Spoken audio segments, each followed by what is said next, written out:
राजकारणाच्या रणांगणात अनेकांनी त्याला घेरण्याचा प्रयत्न केला, त्याचं अस्तित्व संपवण्याचा डाव रचला, परंतु या सर्वांना पुरून उरत तो अखेर अजिंक्य ठरला. जनतेच्या हृदयातल्या सिंहासनावर विराजमान झाला आणि विरोधकांना चारी मुंड्या चित करूनच पुन्हा एकदा कणकवलीचा नगराध्यक्ष झाला.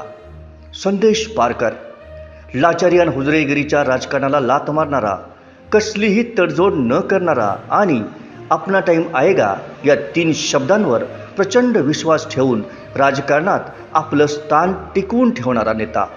अनेक वर्षांच्या प्रतीक्षेनंतर अखेर कणकवलीकरांनी आपल्या नगरपंचायतीच्या नगराध्यक्षपदावर संदेश पारकर हे नाव कोरलं आणि या नेतृत्वाच्या अफाट कार्यक्षमतेला एक व्यासपीठ निर्माण करून दिलं. कणकवलीकरांचा जिंकलेला विश्वास आणि पाठिंबा हीच आता त्याची खरी ताकद.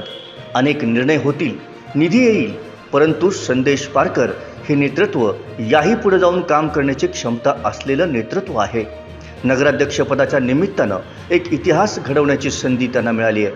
कणकवलीसारख्या राजकीयदृष्ट्या संवेदनशील शहरात आता राजकारणाच्या पलीकडे जाऊन काम करण्यासाठी त्यांना आभाळ मोकळं आहे.